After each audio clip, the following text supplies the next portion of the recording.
25 years later, people are speculating that this interview led to Princess Diana's death. Do you really believe that a campaign was being waged against her? Yes, I did, absolutely. But what Diana didn't know was that the interviewer had tricked her to reveal the royal family's darkest secrets. She could see the truth, and everybody was denying the truth. She was dismissed as mad. After the interview aired, the Queen ordered Charles and Diana to divorce, leaving Diana without protection. My mother was traced to her death. Those people that caused the accident, instead of helping, were taking photographs of her dying. Which left many wondering. If Martin hadn't done what he did, would Diana still be alive?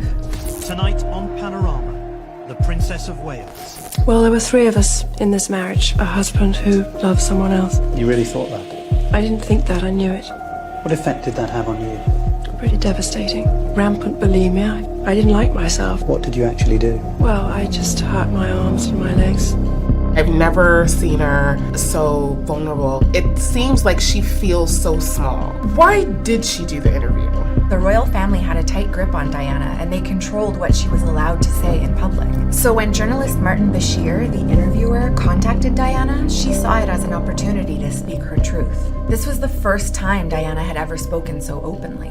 Diana felt that Prince Charles was living a separate life with his mistress, Camilla Parker Bowles. Prince Charles had his own camp, who would always say Camilla and Charles are just good friends, and to think any more is just outrageous. She was dismissed as mad. She could see the truth, and everybody was denying the truth. I can't even imagine. Even though you know that that's his side chick, people are trying to convince you that it is not. It's like they wanted to keep up the image of the royal family, of Charles and Diana.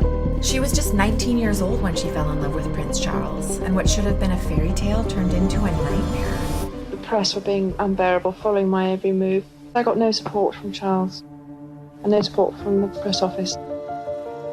They just said, "You're on your own." So I thought, fine. I was able to recognize an inner determination to survive.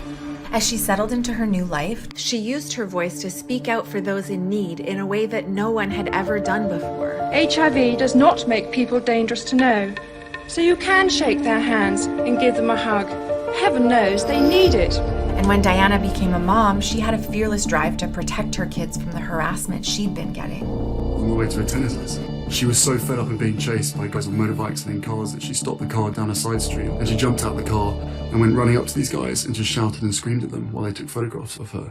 You're doing regular mom things, and they feel the need to put your life and your kid's life in danger every single day.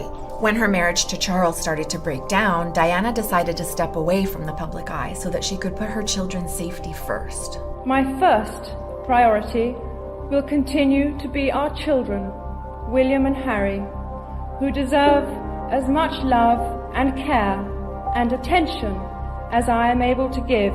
To myself and William, she was just the best mother ever.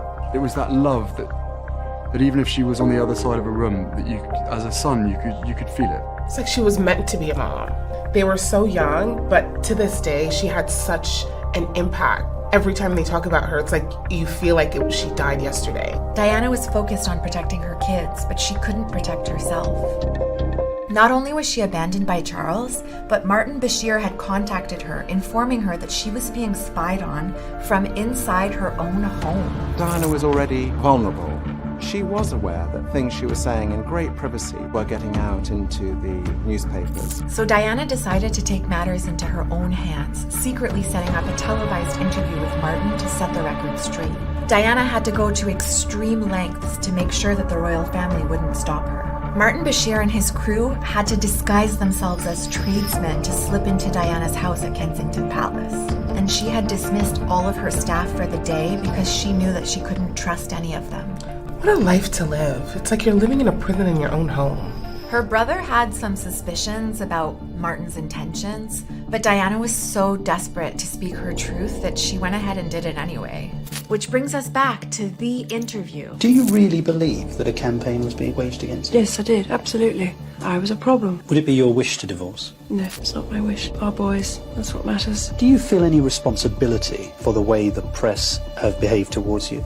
I never encouraged the media. There was a relationship which worked before, but now I can't tolerate it because it's become abusive. So I don't get it. If she had such a bad relationship with the media, then why would she trust Martin? Well, he had bank statements and hard evidence showing that members of her staff were being paid off by newspapers to spy on her. She thought she could trust him, but it turned out that was far from the truth. What do you mean? Well, more than 25 years after her interview was first aired, shocking details about the nature of the interview were revealed. BBC employees lied, played on her fears, and fueled paranoia. The documents that Martin used to gain Diana's trust had all been fabricated by a graphic designer he hired. None of them were real. To go to that extreme, to get an interview, this was for his benefit. He didn't care how this was going to affect her. Not only had Diana been lied to, but the interview backfired and did more harm for her than good. The Queen orders Prince Charles and Diana to divorce just weeks after Diana's bombshell BBC interview. But no matter what the royals put her through, Diana knew what was important. She dedicated her life to bringing attention to causes that had been ignored. I wanted to support the Red Cross by highlighting its campaign to ban landmines. All around her are active mines, and she's being photographed by the world's media, knowing that by doing this picture appears in all the newspapers. I want to bring awareness to people in distress. The fact is, I'm a humanitarian figure, and always have been and always will be. Diana's death was tragic and sudden, but many believe, including Prince Harry, that it can be linked back to the interview. Prince Harry said, "Our mother lost her life because of this. The ripple effect of a culture of exploitation and unethical practices ultimately took her life." Was Martin ever held accountable for what he did? He stepped down from his position at the BBC, and the company did take ownership of their negligence. They donated all the profits made from the initial broadcasting, $1.6 million, to charities that Diana had supported. Diana made sure that no matter what happened, her sons would stay true to themselves and carry on her lesson. My mum taught me a certain set of values I will always try and uphold. Excuse me. As a parent, I want to protect children. I will always protect my family, and now I have a family to protect. And when Harry watched his wife suffer the same media scrutiny as his mom, he knew it was his turn to take action.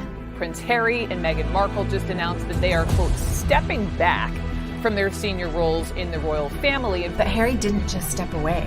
He continued the fight his mom had started. I will not be bullied into playing a game that killed my mum. Prince Harry taken legal action against the publisher of the Daily Mail newspaper over privacy breaches. We will do everything we can to make sure that she's never forgotten and carry on all of the gifts that she had and that she portrayed while she was alive. That's every mom's wish, to leave that kind of imprint on your kids. And her legacy still lives on, not just in Harry and William, but millions of people around the world. She will continue to inspire many generations to come. Let us go out tonight, tomorrow, and the days that follow, and let us demonstrate our humanity.